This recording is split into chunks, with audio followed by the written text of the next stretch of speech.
Bismillahirrahmanirrahim. Alhamdulillahi Rabbil Alamin. Wassalatu wassalamu ala Rasulillah wa ala alihi wa sahbihi wa man tabi'ahum bi ihsanin ila yaumiddin wa ba'd. فنواصل كتاب البيان الأوحد في توحيد الله الأحد. Masih pembahasan pada penetapan sifat tinggi bagi Allah Subhanahu wa ta'ala dan tahrir mahallan niza' yang menjadi titik permasalahan antara ahlu sunnah dengan ahli bid'ah adalah penetapan tinggi secara zat atau secara kedudukan. Bang Arun, yang menjadi perselisihan antara ahlu sunnah dan ahlul bid'ah menetapkan sifat tinggi Allah secara zat atau secara kedudukan. Nah, secara zat. Adapun secara kedudukan maka tidak ada yang berselisih bahwa Allah lebih mulia dari segala sesuatu, bahwa Allah, kekuasaan Allah di atas segala sesuatu, maka tidak ada yang memperselisihkan masalah ini. Yang menjadi permasalahan adalah ketinggian Allah secara zat. Ini yang diingkari orang-orang Jahmiyah. Kemarin kita sebutkan masalah ijma' as-salaf wal khalaf ala uluwi zatillah subhanahu wa ta'ala. Ijma' dari kalangan para sahabat, kemudian tabi'in dan tabi'ut tabi'in. Kemudian kita ucapkan beberapa nukilan dari ulama yang setelahnya. Nah, ada yang masih ingat bahwa para sahabat meyakini bahwa Allah Subhanahu wa ta'ala di atas langit. Kisah wafatnya Nabi alaihi salatu wassalam, kisah wafatnya Nabi. Naam, apa kata Abu Bakar As-Siddiq? Man kana ya'budu Muhammadan fa inna Muhammadan qad mat. Siapa yang menyembah karena Nabi Muhammad, maka sesungguhnya Nabi Muhammad telah wafat. Maka barang siapa yang menyembah Allah, maka sesungguhnya Allah di atas langit, maha hidup dan tidak akan pernah mati. Wa man kana ya'budu Allah fa inna Allah fis sama'i hayyun la yamut. Begitu juga kisah Umar bin Khattab radhiyallahu taala an, ketika Khawlah atau Khuwailah bint Tha'labah menasihati dia. Yani Umar bin Khattab dinasihati seorang wanita ini. Kemudian pengawal Umar mengatakan, laqad aktsarti ala amirul mu'minin. Udah banyak kali masukanmu yang datang kepada amirul mu'minin. Kemudian apa kata Umar? Uskut, diam. Sesungguhnya Allah mendengar ucapannya min fawqi. Ya. Amma ta'lam anna hadhi khawlah allati sami'a Allahu qawla أو قولها أو شكايتها من فوق 7 سماوات. من فوق, dari atas langit. Udah kemarin kita sebutkan qauluhu ta'ala yakhafuna rabbahum min fawqihim. Yani para malaikat merasa takut dari Rabb mereka, yang di mana Rabb mereka di atas mereka. Min fawqihim, ini tarkib jumlah itu sama, min fawqihim. Sahabat juga Umar bin Khattab mengatakan min fawqihim, min fawqi 7 samawat. Maka yang dimaksud min fawq, dari atas, artinya ketinggian secara indrawi, secara hissi, secara real, bukan secara maknawi. Nah, bukan secara kedudukan, yakni makanah, tapi al-makan, yakni posisi. Wadah? Begitu juga Zainab radhiyallahu taala anha, apa katanya? Zawwajakunna ahalikunna, kalian wahai istri-istri Nabi yang lain dinikahkan oleh ahli kalian, ini orang tua kalian. Wa zawwajani Allahu, dan Allah menikahkanku kepada Nabi min fawqi sab'i samawat, dari atas apa? Dari atas langit yang ketujuh. Subhanallah. Taib. Kemudian kemarin kita sebutkan syubhat Ar-Razi. Syubhat Ar-Razi tentang ayat yakhafuna rabbahum min fawqihim wa yaf'aluna ma yu'marun. Yani para malaikat merasa takut dari Rabb mereka, yang di mana Rabb mereka di atas mereka, dan para malaikat mengerjakan apa yang Allah perintahkan. Ada sekitar 5 sisi bantahan atas syubhat Ar-Razi. Ada yang masih ingat salah satu dari 5 ini?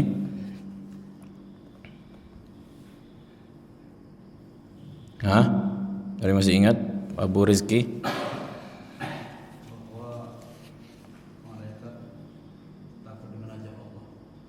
Nah, ini syubhatnya kan gitu. Mereka mengatakan, atau Razi mengatakan bahwa malaikat merasa takut dari azab Allah datang dari atas, bukan Allah di atas mereka. Ini syubhat Ar-Razi.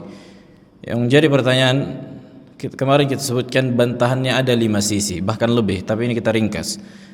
Nah, ada yang masih ingat ada 5 sisi ini atau 5 bantahan ini? Nah, benar.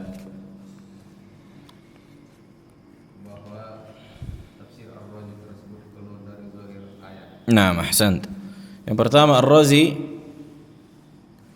mengeluarkan ayat dari zahirnya, kan gitu, dikeluarkannya tanpa murajjih yang sahih, tanpa dalil yang benar. Dia palingkan dari zahir al-ayat, karena zahir al-ayat menunjukkan Allah itu di atas malaikat secara zat. Nah, yang kedua,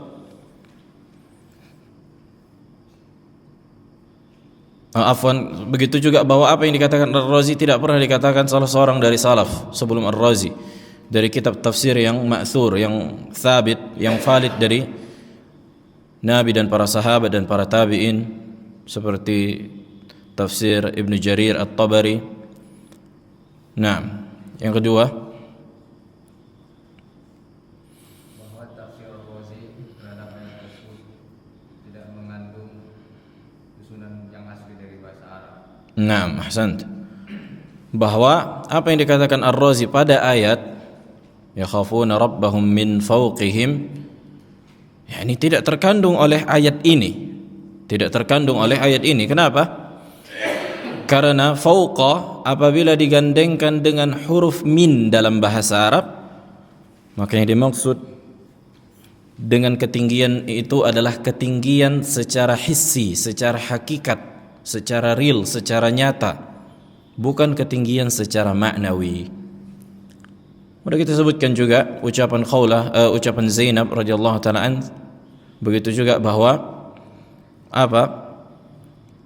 Nabi SAW berkata kepada, mengatakan tentang hukum yang ditetapkan oleh Sa'ad bin Mu'adz.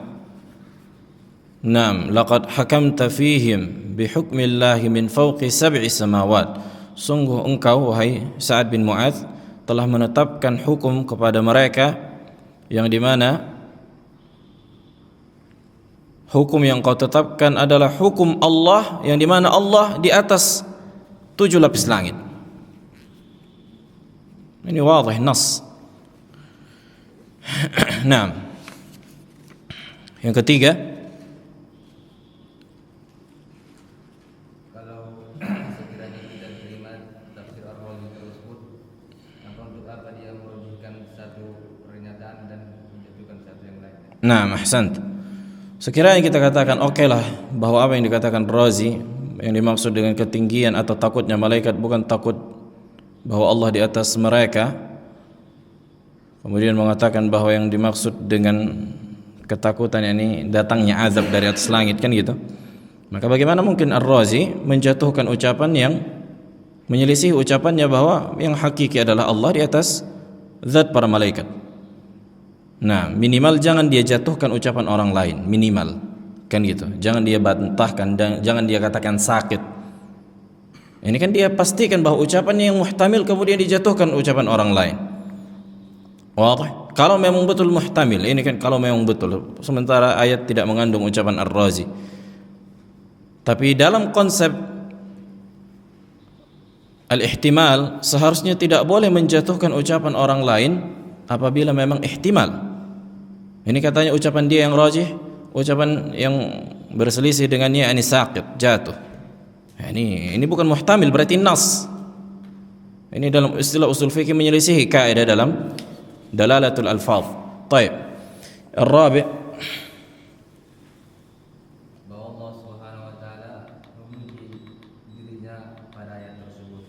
Naam, ahsant. Bahwa Allah Subhanahu wa taala memuji dirinya di dalam ayat tersebut bahwa apa? Bahwa zatnya berada di atas seluruh zat makhluk. Terpisah dari zat makhluk, tidak menyatu dengan mereka. Dan bukan di antara uslub Al-Qur'an mengatakan Allah lebih mulia dari seluruh makhluk tiba-tiba begitu saja tanpa ada sebab. Ini bukan di antara bentuk pujian ketika mengatakan Allah lebih mulia dari seluruh makhluk begitu saja tanpa ada sebabnya. Berbeda ketika dalam rangka membantah orang-orang musyrikin ketika mereka menyembah selain Allah. Makanya Allah katakan Allahu khairun amma yusyrikun. Apakah Allah lebih baik atau yang mereka sekutukan dengan Allah sehingga mereka sembah selain Allah? Kan gitu. Begitu juga di surah Yusuf, arbabun mutafarriquna khairun amillahi al-wahidul qahhar. Apakah Rabb-Rabb mereka yang bermacam-macam lebih baik dibandingkan Allah yang Maha Esa lagi Maha Kuasa? Naam. Al-khamis, yang terakhir apa? Bahwa apa yang ditafsirkan Ar-Razi tentang takutnya malaikat dari Allah, bagaimana mungkin di alam sementara mereka adalah makhluk yang tidak berdosa. Naam, ahsant. Bahwa para malaikat takut kepada Allah, takut yang sifatnya ta'zim, takut, rasa takut yang sifatnya pemuliaan, pengagungan karena kebesaran Allah Subhanahu wa ta'ala. Sementara para malaikat itu tidak melakukan dosa dan kesalahan sehingga berhak mendapatkan azab. Nah, begitu juga yang kedua bahwa yang mengirimkan azab lebih utama di atasnya dibandingkan kepada yang dikirim kepadanya azab, kan gitu. Nah, sebagaimana Allah katakan di surah Al-Mulk, "Amintum man fis sama' ay yakhsifa bikumul ard." Apakah kalian merasa aman dari zat yang di atas langit yang mampu mendatangkan azab ke bawah atau melipat atau menggulung gunung atau membalikkan bumi kalian, afwan. Nah, baik. Sekarang kita masuk i'tiradat atau i'tirad al-mu'attilah ala ad-dalil al-aqli. Ini masalah perlu dikencangkan sabuk pengaman. Masalah falsafiyah, masalah falsafiyah mahad. Memang ibaratnya mungkin perlu dibahas secara rinci dan pelan-pelan. Insyaallah sahal. Walaupun enggak bisa kita fahami 100%, minimal berapa persen kan gitu. Baik. Al-Mu'attilah berusaha menolak ketinggian Allah dengan dalil akli yang dibangun di atas konsep filsafat. Kemarin kita sebutkan dalil akli tentang menetapkan ketinggian Allah secara zat dengan ucapan Al-Imam Ahmad rahimahullah. Ya kan, masih ada yang ingat? Ucapan Imam Ahmad mengatakan ketika Allah menciptakan makhluk, di mana makhluk ini? Apakah di dalam zat Allah atau di luar? Maka jelas jawabannya di luar. Kemudian makhluk ini ketika di luar, apakah Allah di bawahnya atau masuk ke dalamnya atau makhluknya di atasnya? Kan gitu. Maka jelas Allah di luar makhluk dan membiarkan makhluk ini di bawahnya, tidak menyatu dengannya. Wadah. Baik, apa kata Al-Mu'attilah? Baik, hadha ad-dalil al-aqli qa'im ala anna al-'ulu was-sufl min al-umur al-mutanaqidah fi haqqi Allah Ta'ala. Konsep tinggi dan di bawah Yani al-ulu was-suful, tinggi dan di bawah, perkara yang apa? Mutanaqid, yang enggak bisa disatukan kan? Ketinggian dan kebawahan secara zat tentunya. Mungkinkah sesuatu itu bisa dia tinggi tapi dia di bawah, dia di atas bisa dia di bawah? Mungkinkah perkara ini bersatu? Enggak mungkin. Ini yang dikatakan umur mutanaqidah. Wa al-mutanaqidah sesuatu yang mutanaqid la yajtami'an wa la yartafi'an. Enggak bisa dihilangkan kedua-duanya dan tidak bisa ditetapkan dua-duanya. Ini senantiasa kita ulang-ulang masalah al-mutanaqidan la yajtami'an wa la yartafi'an. Dua perkara yang kontradiksi tidak bisa kita tetapkan dua-duanya dan tidak bisa kita hilangkan dua-duanya. Apa contohnya? Antara panas dan dingin. Wadah. Antara panas dan dingin, walaupun sebagian mengatakan tadad, tapi antara yang lebih dekat lah, antara bergerak dan diam. Apakah bergerak dan diam bisa berkumpul pada waktu yang sama? Contohnya kipas angin. Bisa enggak kita bayangkan dia bergerak dan dia diam pada waktu yang sama? Sampai pecah kepala kita, enggak bisa kita bayangkan. Sampai animasi pun coba suruh animator terhebat di dunia membuat kipas angin bergerak dan diam pada waktu yang sama, maka tidak akan pernah. Wadah. Ini yang dikatakan apa? Mutanaqid, kontradiksi yang tak bisa pernah diangkat dan tidak pernah bisa disatukan. Atau bisa enggak kita bilang dia tidak bergerak dan dia tidak diam? Bisa. Yang pertama, enggak bisa kita bilang dia bergerak dan dia diam, ya kan, pada waktu yang sama. Tidak juga kita bisa angkat keduanya bahwa kita bilang dia tidak bergerak dan juga tidak diam. Tidak bergerak dan tidak diam. Enggak bisa. Imma diam atau bergerak. Begitu juga al-wujud. Wujud. Bisa enggak sesuatu itu dia mewujud dan dia ma'dum? Sesuatu yang ada dan tidak ada pada waktu yang sama. Adapun kedap-kedip lampu itu tidak pada waktu yang sama. Bisa kita bayangkan kan? Lampu kedap-kedip, mati hidup, mati hidup. Ini tidak pada waktu yang sama karena pada detik ini dia mati. Kemudian detik selanjutnya dia hidup. Wah. Coba bayangkan pada waktu yang sama dia hidup dan dia mati, enggak bisa. Ini diterima oleh orang-orang yang berakal. Wah. Hatta mayoritas orang-orang filsafat mengatakan bahwa dua kontradiksi ini tidak bisa digabungkan dan tidak bisa diangkat keduanya. Baik. Qala fa in lam yattasif bil 'ulu fa innahu la mahalah sayattasif bididdih. Kalau sekiranya Allah zatnya tidak disifatkan dengan sifat tinggi di atas seluruh makhluk, iya kan? Maka akan tersifatkan dengan kebalikan dari ketinggian. Apa itu? Kerendahan atau bawah. Naam. Atau di bawah makhluk atau di rendah, lebih rendah dari makhluk, kan gitu.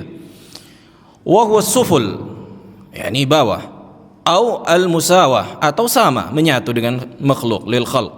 Wa kullu hadza mumtani'un fi haqqihi subhanahu. Maka ini enggak mungkin terjadi pada zat Allah. Enggak mungkin Allah makhluknya lebih tinggi darinya atau Allah berada di dalam zat makhluknya menyatu, kan gitu.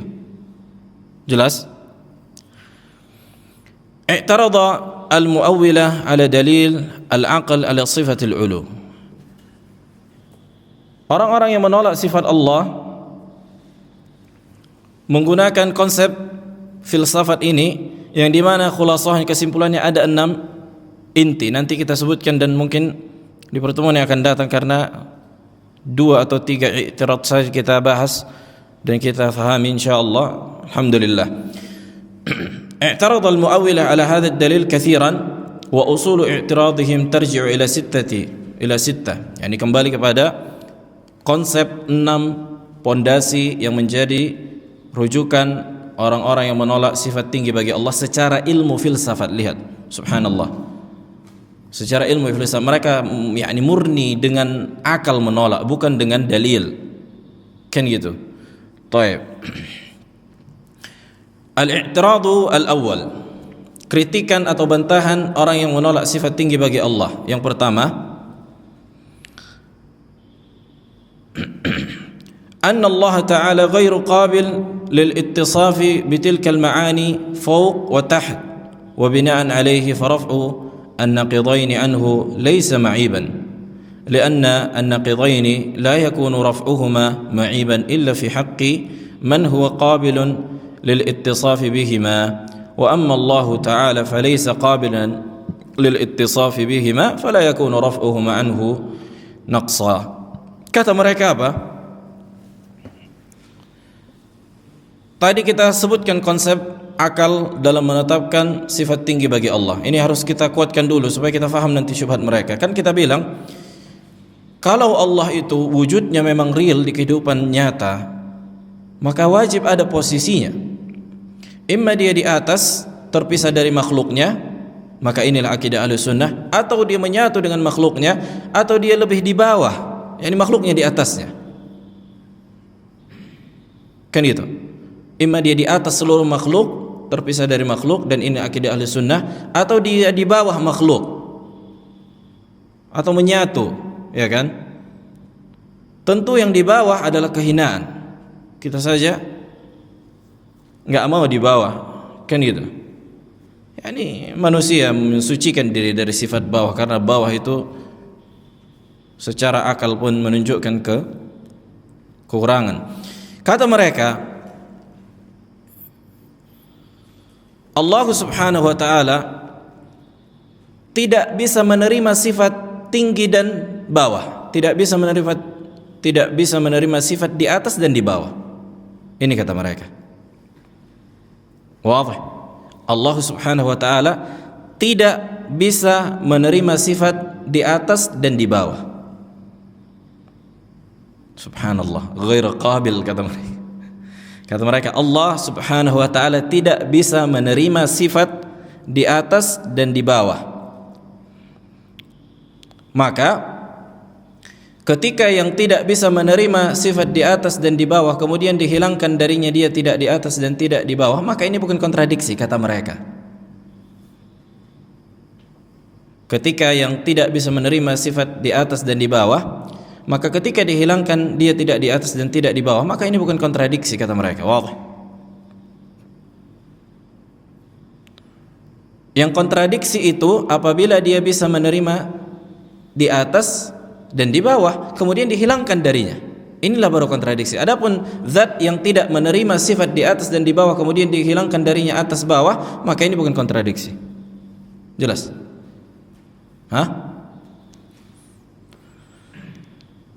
Yang dikatakan kontradiksi ketika dia tidak di atas dan tidak di bawah, itu adalah zat yang bisa menerima sifat atas dan bawah. Adapun Allah, kata mereka, tidak bisa menerima sifat atas dan bawah, sehingga ketika kita katakan Allah tidak di atas dan tidak di bawah, maka bukan kontradiksi. Mereka berusaha menghindari jatuhnya pada konsep kontradiksi.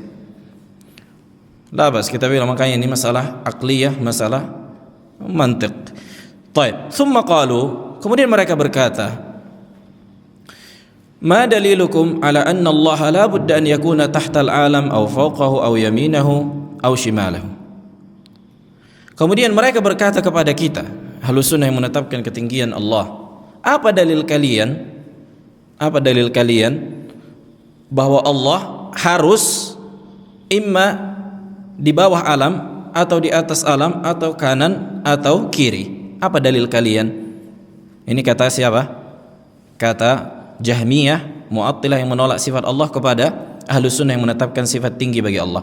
Fa in qultum al-istiqra', kalau kalian al-istiqra', artinya kita melihat bahwa segala sesuatu yang ada, kan itu imma di dalam alam semesta ini semua makhluk atau di luar, kan itulah wujud Allah. Ini dikatakan istiqra', yakni membaca konsep al-wujud.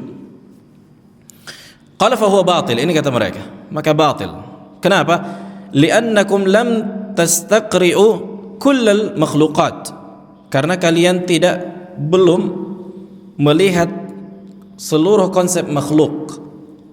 wa lam tudriku haqiqatallahi ta'ala hatta tudkhiluha dhimna al-istiqra'. Dan kalian tidak mengetahui hakikat Allah sehingga kalian masukkan kepada konsep wujud dan konsep atas bawah ini.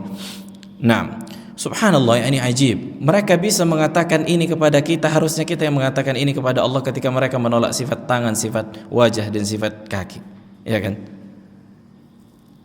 Nah, harusnya ini hujjah atas kalian wahai Asy'ariyah yang menolak sifat wajah. Kita katakan hal tastaqri' kullal mawjud, atau segala sesuatu yang memiliki wajah berarti wajahnya harus jarihah, yakni harus organ atau anggota badan, ya kan? Sementara kalian wahai Asy'ariyah tidak menistiqra', yakni tidak mengetahui konsep bagaimana dan lawazim sifat Allah. Harusnya ini hujjah bagi kalian, atas kalian yang menampar wajah kalian. Taib. Wa in qultum, ini kata mereka kepada ahlu sunnah yang menetapkan sifat tinggi, wa in qultum an-nazar al-aqli, kalau kalian mengatakan dalilnya adalah konsep akal, fahuwa batilun aidan, ini kata mereka, ini juga batil. Kenapa? Lianna ahkamal uqul qa'imatun ala ma ta'rifuhu min taba'il makhluqat. Karena konsep akal itu dibangun di atas tabiat makhluk, hakikat dari makhluk. Bisa mereka mengucapkan ini kepada ahlu sunnah yang menetapkan sifat tinggi bagi Allah yang Allah kabarkan dalam Al-Quran dan Sunnah dan ucapan para salaf. Tapi mereka menggunakan dalil ini untuk menyerang ahlu sunnah untuk menolak sifat tinggi bagi Allah. Ya, ini ajib. Taib. Wala yumkin an tanqul ahkamah ila ghairiha. Ya, ini enggak mungkin engkau pindahkan hukum makhluk kepada konsep sifat Allah. Ini bisa, makanya subhanallah kita katakan bisa, kok bisa mereka ngomong kayak gini kan gitu. Qala fala yasih an nanqul ahkam al makhluqat ila al khaliq. Kata mereka enggak boleh kita pindahkan hukum konsep makhluk kepada konsep sifat Allah. Ini kata mereka, fad darurat al aqliyah la tantabiqu ala al wujud al ilahi. Maka konsep akal itu tidak bisa diaplikasikan seluruhnya kepada sifat Allah. Ini kata mereka. Qala wa fi itharati hadha al-i'tirad yaqulu al-Urmawi. Ini al-Urmawi di antara tokoh Asy'ariyah.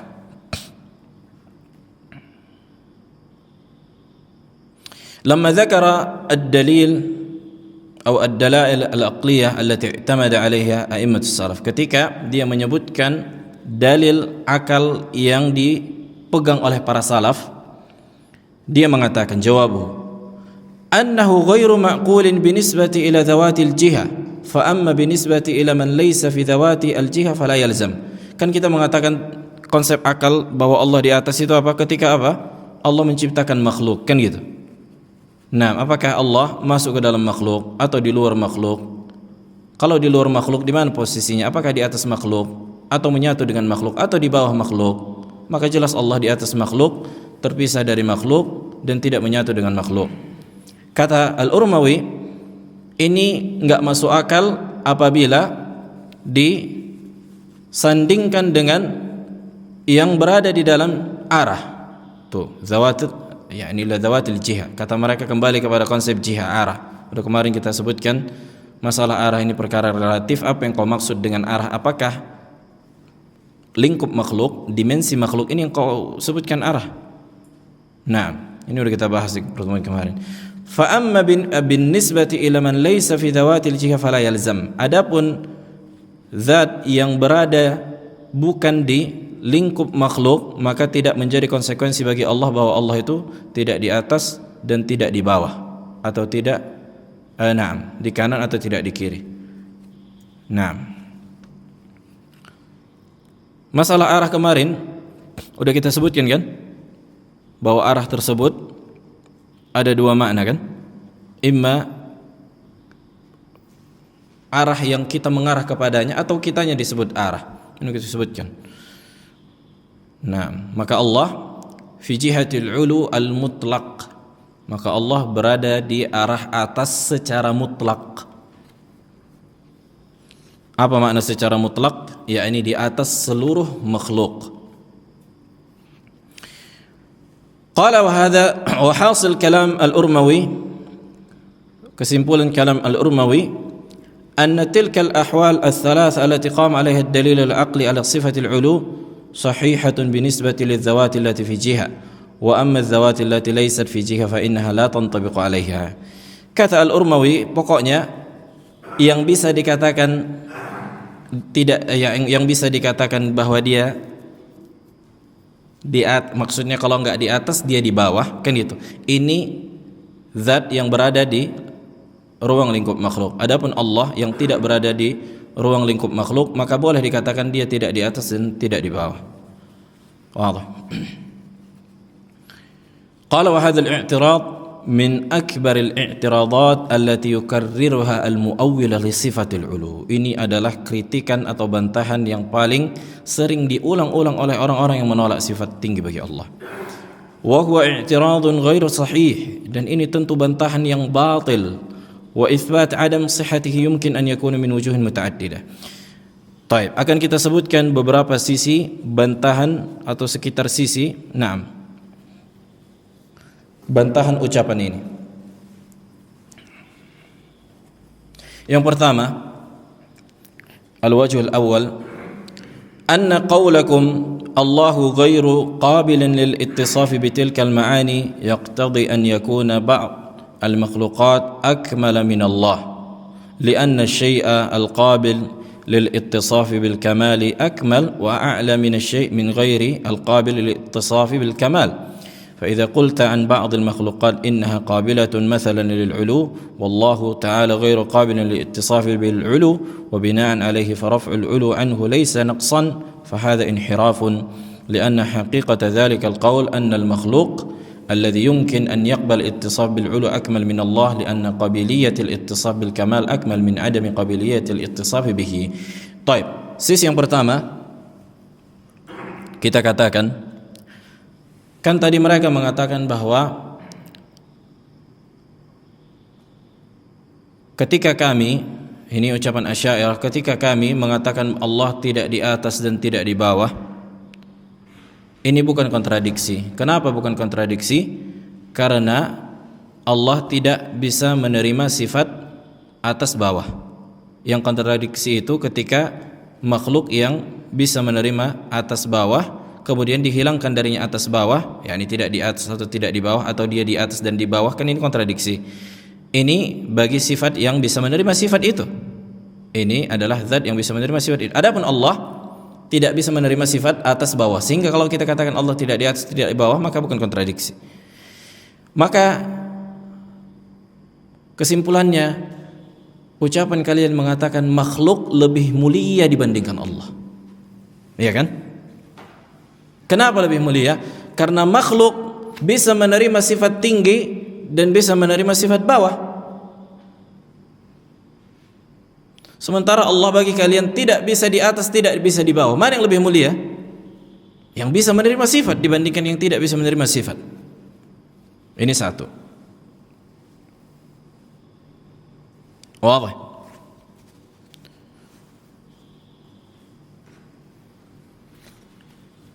Karena sifat ketinggian dan kerendahan, maksudnya di atas dan di bawah, secara hissi tentunya, secara zat, maka itu tadi, ini sifat kemuliaan. Yang tinggi lebih mulia dibandingkan yang di bawah. Makanya para malaikat itu di mana? Di atas langit. Walaupun sebagian mengatakan bahwa memang para malaikat lebih mulia dibandingkan salihul bashar.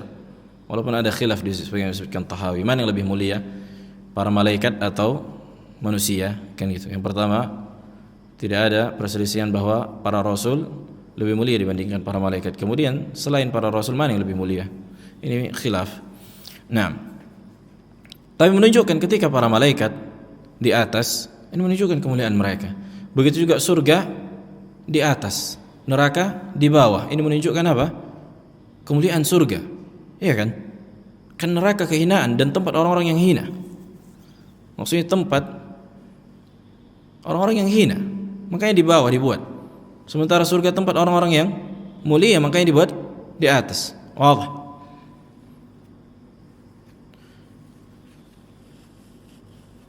Nah,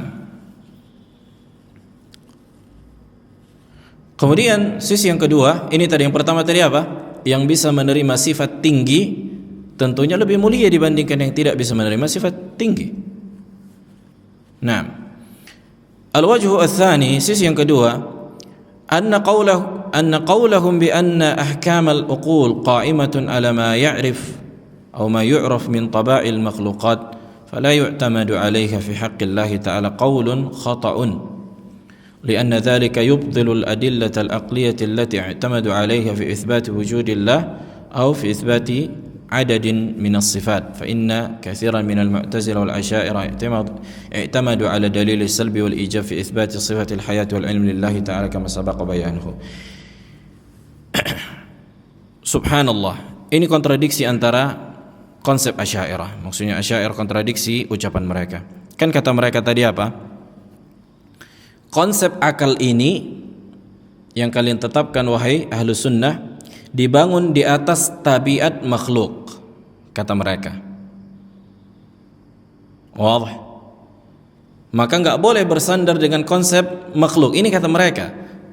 Mereka di sisi yang lain menetapkan sifat wujudnya Allah itu dengan konsep makhluk, konsep akal. Menetapkan sifat 7 bagi Allah, konsep akal. Makanya mereka dihantam orang-orang Mu'tazilah. Orang-orang Mu'tazilah menghantam Asy'ariyah. Makanya wajib bagi Asy'ariyah menolak seluruh nama dan sifat Allah sebagaimana Jahmiyah, tentunya Jahmiyah pun menghantam Mu'tazilah, atau Asy'ariyah bersama Ahlu Sunnah menetapkan seluruh nama dan menetapkan seluruh sifat. Orang-orang Asy'ariyah menetapkan 7 sifat itu dengan konsep akal. Karena kata mereka kalau Allah tidak disifatkan dengan sifat mendengar, berarti Allah itu asam, tuli. Nah, wajib kita tetapkan. Kalau Allah tidak disifatkan dengan sifat ilmu, berarti Allah itu apa? Jahil. Maka wajib kita tetapkan. Ini kata mereka. Wadah. Ini konsep Asy'ariyah. Kalian menetapkan sebagian sifat dengan konsep akal yang dibangun di atas tabiat makhluk. Tapi kami ketika menetapkan sifat tinggi bagi Allah secara zat, kalian lempar kami dengan mengatakan menetapkan sifat tinggi secara zat dengan konsep akal yang kalian dakwa dengan konsep yang sesuai dengan tabiat makhluk. Ini kalian kontradiksi, tanaqud. Wadah.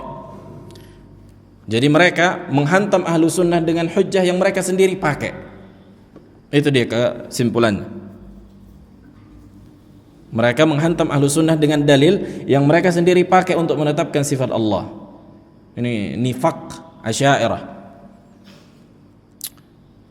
Faliqailin an yaqul, maka seseorang boleh berkata la yasih lakum al-istidlal bihadha ad-dalil li'annahu qa'imun ala taba'i al-makhluqat. Maka kalian wahai Asy'ariyah jangan gunakan konsep akal untuk menetapkan sifat apapun bagi Allah. Jangan gunakan konsep akal. Ya kan? Supaya kami apa? Selamat dari konsep kalian pun jangan gunakan konsep akal. Kalian menetapkan sifat ilmu, sifat iradah, sifat as-sam', mendengar, melihat, al-basar dengan konsep akal. Sifat wujud juga kalian tetapkan dengan konsep akal. Udah tinggalkan semua konsep akal, jangan tetapkan apapun bagi Allah. Biar kalian jadi ateis. Naam. Wa kadzalika la yastaqimu lahum al-istidlal al-aqli ala wujudillah ta'ala. Ya, ini enggak boleh bagi mereka menggunakan dalil akal untuk menetapkan adanya Allah. Kenapa? Li'annahu qa'imun ala taba'i al-makhluqat, karena konsep akal itu dibangun di atas tabiat makhluk. Wa ayyu jawabin yadhkurunahu an hadza fa huwa jawabun an dalil al-ulu al-aqli. Apa saja yang digunakan Asy'ariyah dari dalil akli untuk menolak sifat tinggi bagi Allah, itu kita gunakan untuk membantah mereka. Baik, al-wajhu ats-tsalits, sisi ketiga.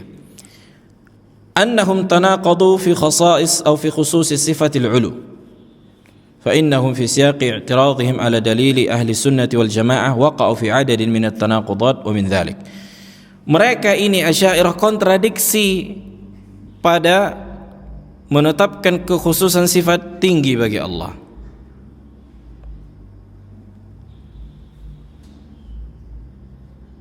Akan kita sebutkan poinnya. Poin yang pertama kontradiksi mereka.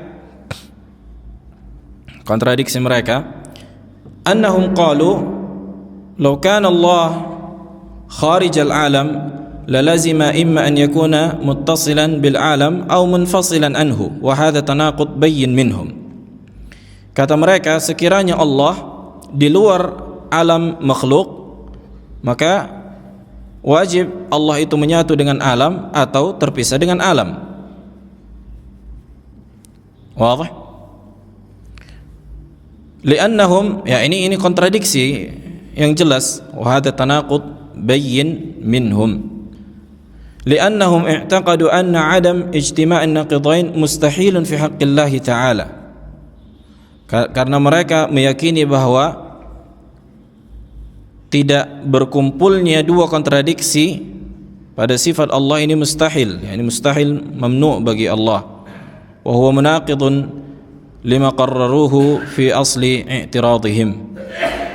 Dan ini kontradiksi dengan apa yang mereka tetapkan pada usul kritikan mereka kepada ahlu sunnah.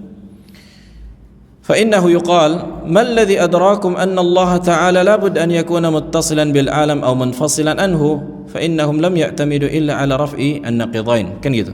Maka kita katakan kepada mereka, apa yang membuat kalian tahu, ini apa, dari mana ilmu kalian bahwa Allah subhanahu wa ta'ala wajib menyatu dengan alam atau terpisah dengan alam, kan gitu. Nah, karena mereka bersandar dengan mengangkat dua naqidain, yakni bahwa Allah tidak di atas dan tidak di bawah. At-tanaqud ats-tsani, kontradiksi yang kedua, annahum qalu law kana Allah kharij al-alam la lazima an yakuna fi jihatin. Ini kata mereka, wa kullu ma kana fi jihatin fa huwa qabil lil qismah wal qabil lil qismah la yakunu illa jisman. Subhanallah.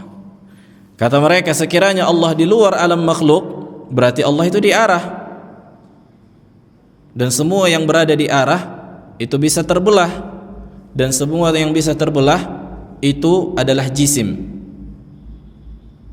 Wadah. Semua yang di luar makhluk, sekiranya Allah di luar makhluk, berarti Allah di arah dong. Kan mereka menolak jihah, menolak arah. Masalah arah udah kita sebutkan, makanya subhanallah kita ulang-ulang kemarin, jihah ini lafaz yang ambigu, yang kalian gunakan untuk menahan diri kalian dari menetapkan apa yang Allah tetapkan dari sifatnya. Kata mereka, semua yang diarah berarti apa? Ya, ini bisa terpisah. Ini kita nggak terima, kan itu. Dan semua yang terpisah adalah jisim, karena mereka kata di antara definisi jisim bagi mereka apa? Sesuatu yang terdiri dari atom, dan atom bisa terbelah, kata mereka. Wa hadha taqrir mukhalifun li asli al-i'tirad. Iya enggak? Ini bukankah ini menyamakan Allah dengan makhluk berarti? Naam. Bukankah ini menyamakan Allah dengan makhluk? Jawabannya na'am. Sementara kalian mengatakan tidak boleh menggunakan dalil akli yang dibangun di atas tabiat makhluk. Sementara kalian menyamakan Allah dengan makhluk. Naam. Adzan, fadal. Baik, kita lanjutkan. Tanaqud yang kedua, sebagaimana yang disebutkan Asy'ariyah, kan kata mereka apa? Sekiranya Allah di luar alam, berarti Allah itu di dalam arah, berarti Allah itu berarah. Maka semua yang berarah bisa terbelah, dan semua terbelah itu apa? Jisim. Nah, wadah. Kata mereka, semua yang terbelah ini apa? Jisim.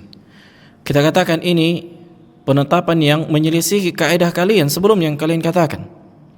Fa innahu yuqalu lahum ma alladhi adrakum anna kulla ma kana kharij al-alam fa huwa fi jihatin wa ma alladhi adrakum anna kulla ma kana fi jihatin qabil lil qismah in kana dalilukum al-istiqra fa antum lam tastaqri'u kull al-mawjudat wa in kana dalilukum al-aqli fala yajuzu lakum an tantaqilu min an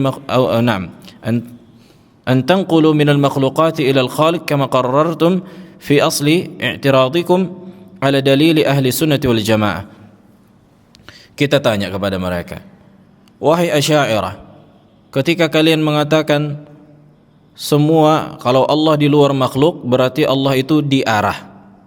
Semua yang diarah berarti boleh terbelah. Semua yang boleh terbelah adalah jisim. Kita katakan konsep ini dari mana? Iya kan? Dari mana konsep ini? Kaidah ini dari mana? Kalau kalian istiqra', yakni kami melihat konsep makhluk begitu, kalian belum mengistiqra' hakikat Allah, tidak mengetahui kaifiyat Allah, sehingga enggak boleh kalian bilang kayak gitu, ya kan? Kalau kalian bilang apa? Kalau kalian bilang sesuai dengan dalil akli, maka kita katakan dalil akli kalian dibangun di atas tabiat makhluk. Sementara kalian menyerang kami dalam menetapkan sifat tinggi bagi Allah, kalian bilang bahwa kami memasukkan sifat tabiat makhluk kepada Allah. Ini ucapan batil. Nah, al-i'tirad ats-tsani, kritikan yang kedua, anna al-qismah al-hasriyah allati qama 'alayha dhalika ad-dalil laysat muttaridatan, فهناك موجودات لا توصف بالجهات الست وليست قابلة للاتصاف بها، ومن الأمثلة على ذلك الحب والبغض. والحب موجود والبغض موجود، يوجدان في جسم الإنسان، ومع ذلك لا يقول أحد إن الحب فوق البغض أو إن البغض فوق الحب. Kata mereka, semua yang ada berarti apa? Berarti yakni qabil, bisa di atas, kan gitu, menyatu gitu, maksudnya di atas dan di bawah. Atau semua yang ada berarti disucikan dari 6 arah. Apakah semua yang ada disucikan dari 6 arah? Jawabannya kita katakan apa? Atau la tusaf bi jihati sit, yakni enggak disifatkan dengan 6 arah. Jawabannya tidak semua sesuatu yang ada, yakni la tusaf bi jihati sit, kan gitu. Contohnya apa? Contohnya perasaan yang dirasakan manusia seperti rasa cinta, rasa marah, rasa lapar, rasa haus.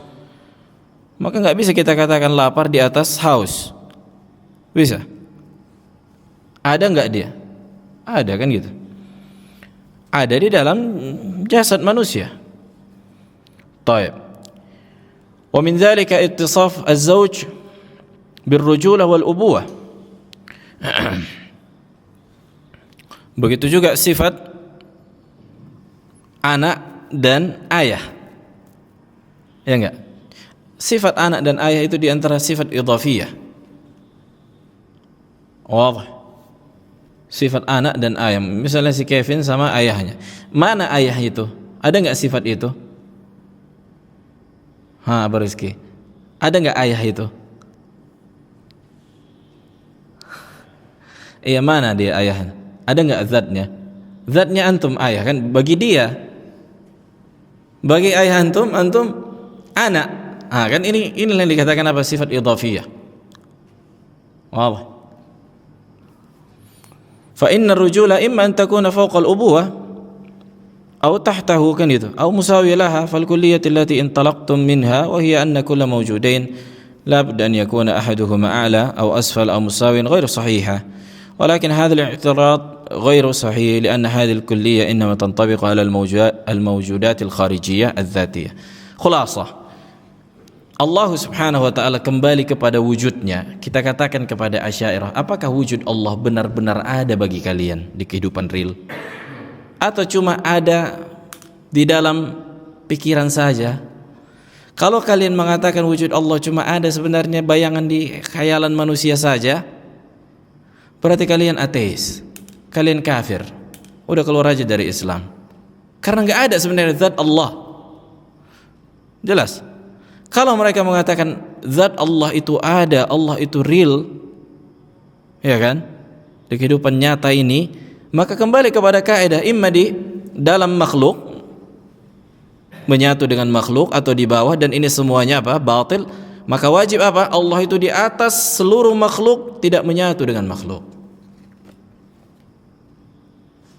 Wadah. Makanya tanya sama orang Asy'ariyah, wujud Allah itu ada enggak sebenarnya di kehidupan real? Atau perkara majazi, yakni idhafi, contohnya kayak tadi ayah. Makanya sebagian ini ucapan orang-orang ateis, falasifah. Wadah? لأن قائم على الخلط بين أنواع الموجودات. طيب، وليس على الموجودات المعنوية، فالحب والبغض والخوف والرجاء ونحو ذلك ليست موجودات خارجية ذاتية، وإنما هي موجودات معنوية. فهذا الاعتراض ساقط لأنه قائم على الخلط بين أنواع الموجودات، ونقل للبحث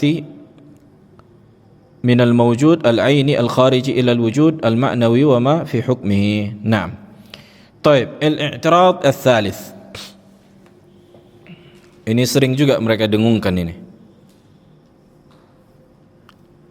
Kritikan yang ketiga yang dilakukan Asy'ariyah atau yang menolak sifat Allah atau menolak sifat tinggi bagi Allah. Kata mereka, anna itsbat sifatil uluwi dzati bidzalika ad-dalil al-aqli yalzam minhu anna Allah mahdudun min jihatil asfal.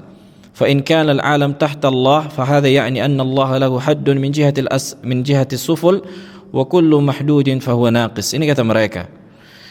Menetapkan sifat tinggi bagi Allah secara zat dengan dalil akli, kata mereka, memberikan konsekuensi bahwa Allah itu terbatas. Bahwa Allah itu apa? Terbatas dan memiliki batas dari sisi bawah.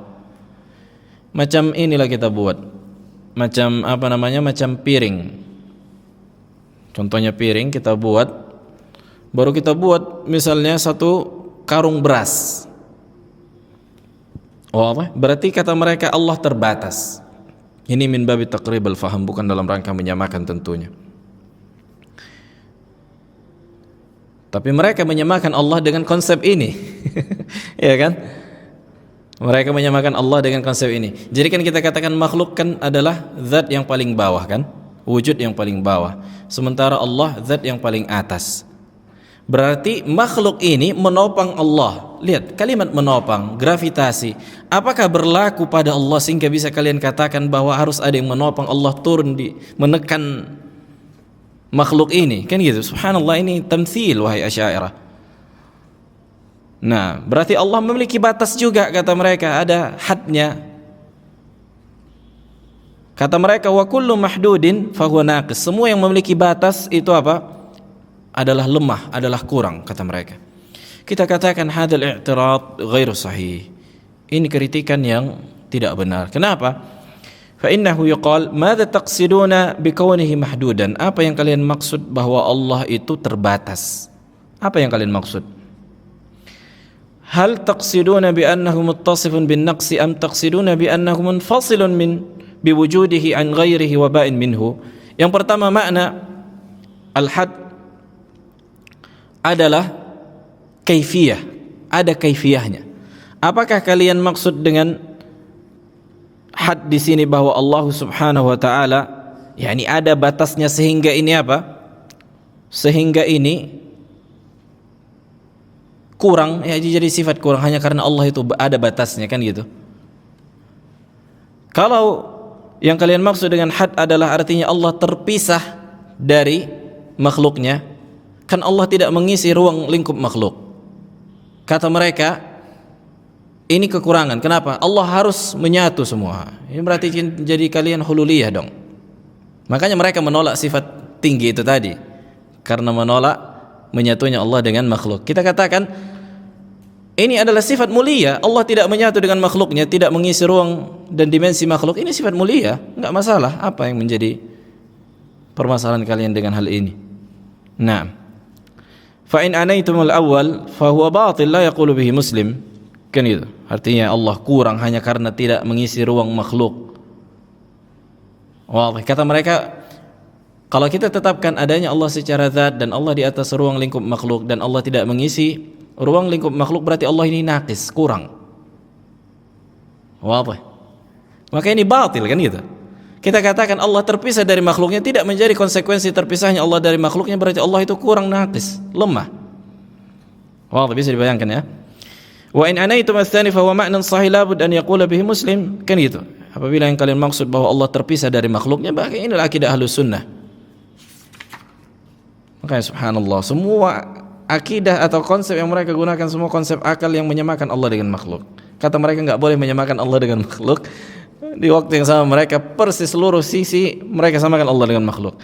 Fala yashukku muslim anna Allah Ta'ala lahu haqiqatun wujudiyah kharij adz-dzihn. Maka seorang muslim mengimani bahwa Allah itu memiliki kaifiyat dan hakikat zatnya, kan gitu, di luar pikiran kita. Allah ada enggak kaifiyatnya? Ada. Allah memiliki bentuk? Naam, Allah memiliki bentuk. Ini hadis as-surah. Allah memiliki bentuk. Tapi kita enggak mengetahui bagaimana bentuknya. Wadah. Makanya kata para ulama, ketika kita menyebutkan hadis-hadis yang menetapkan sifat Allah, Allah memiliki bentuk, Allah memiliki wajah, Allah memiliki tangan, maka la yasma'izzu minhu illa al-Jahmi. Enggak ada yang merasa merinding mendengarnya kecuali Jahmi, karena yang langsung terbesit bagi mereka adalah sifat makhluk. Langsung mereka tembak sifat makhluk, oh berarti sama-sama wajah Allah.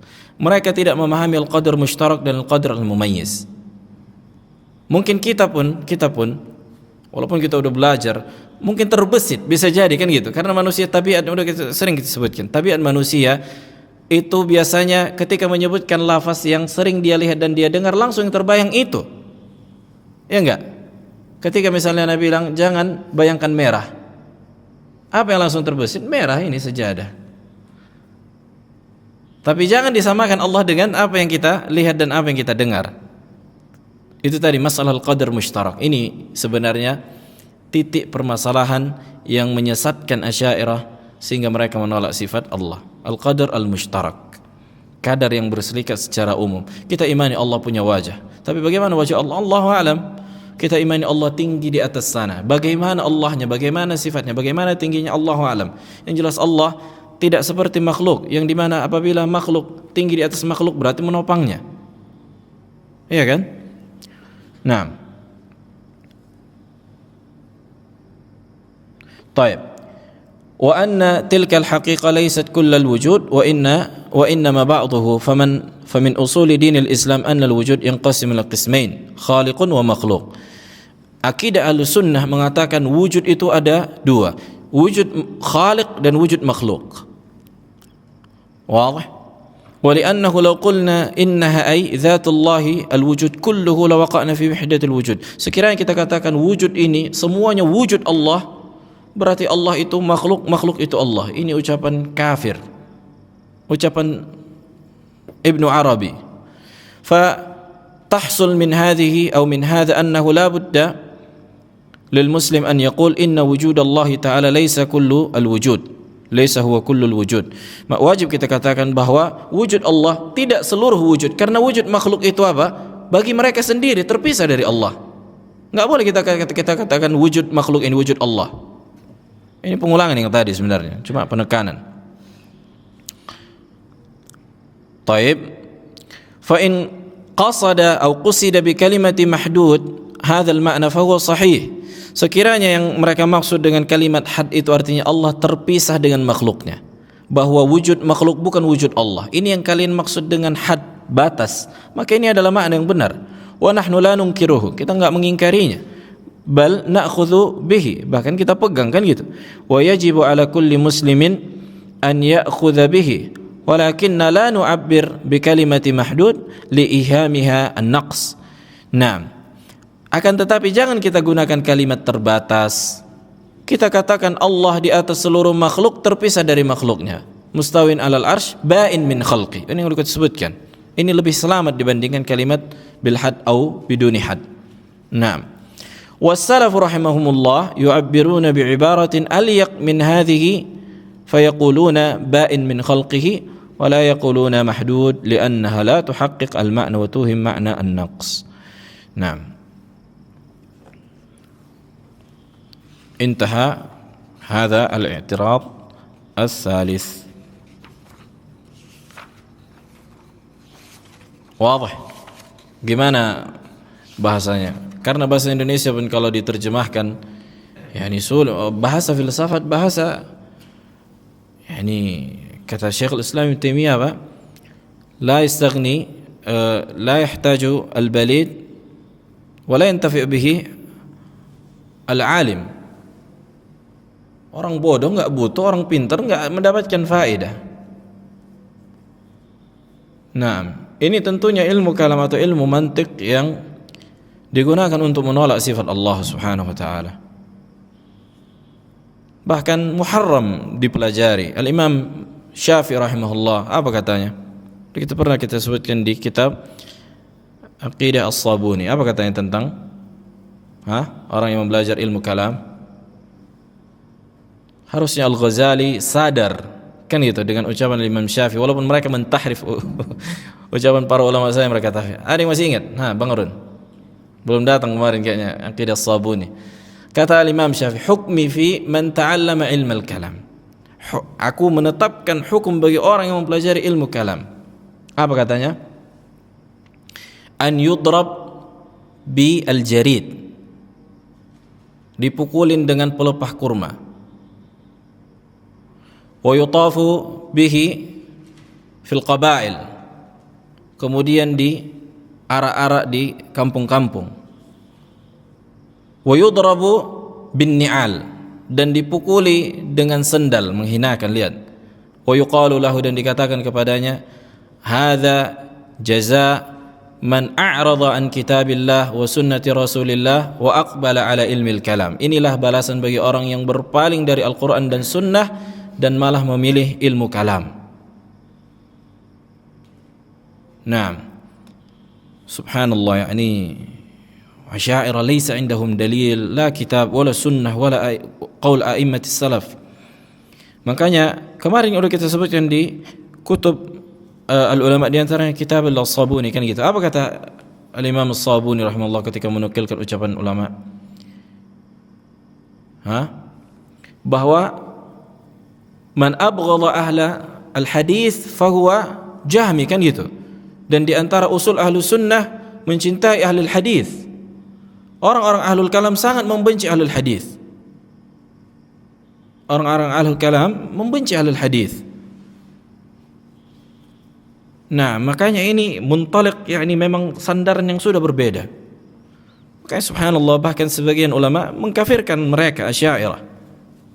Mengkafirkan mereka. Walaupun yang lebih tepat, mereka tidak dikafirkan secara ain karena ada syubhatut tanzih. Tapi kata para ulama, contohnya sebagaimana siapa yang menolak sifat ulu, sifat tinggi bagi Allah, dan telah ditegakkan hujjah dan dia terus menerus, maka dikafirkan. Akan kita datangkan nanti ucapan para ulama salaf tentang kafirnya orang-orang yang menolak sifat. Kita datangkan dari ucapan para ulama, di antara ucapan Ibnu Khuzaimah nanti di akhir insyaallah ketika membahas sifat al-istiwa. Karena al-ulu dan istiwa ini saling berkaitan. Al-ulu sifat dzatiyah, wal istiwa sifat fi'liyah. Nah, ada pertanyaan?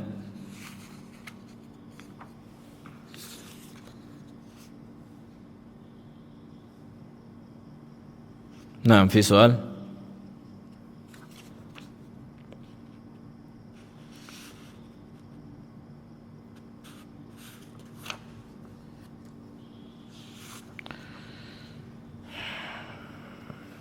Di antara yang mendengungkan konsep akal filsafat ini di zaman sekarang itu yang dikatakan Said Fudah, aslinya orang Suriah. Dia menulis kitab Husn al-Muhajajah fi anna Allah la dakhil al-alam wa la kharijah.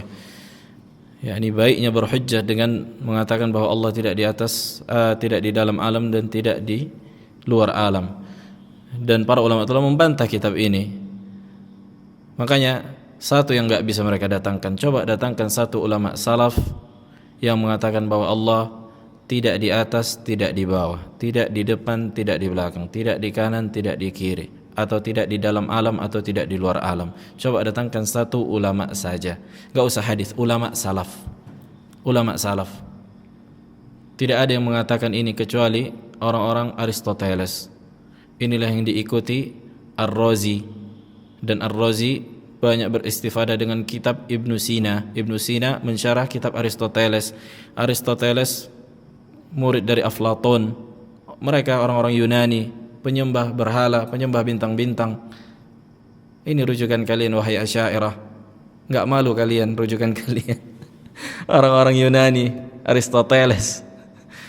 Subhanallah, dan mereka bangga. Ini bodohnya, mereka bangga dengan ilmu filsafat. Contohnya siapa? Muhammad Nuruddin. Mereka bangga dengan ilmu filsafat, ini ilmu kalam. Bagaimana mungkin kalian bangga sementara Imam Syafi'i, imam yang kalian katakan, yang kalian ikuti mazhabnya, menampari wajah kalian dengan pelepah kurma dan sendal dan mengiring kalian di kampung-kampung.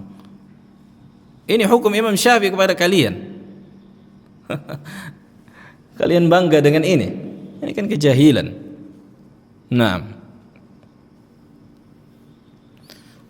Baik, subhanakallah wa bihamdik, asyhadu an la ilaha illa anta, astaghfiruka wa atubu ilaik.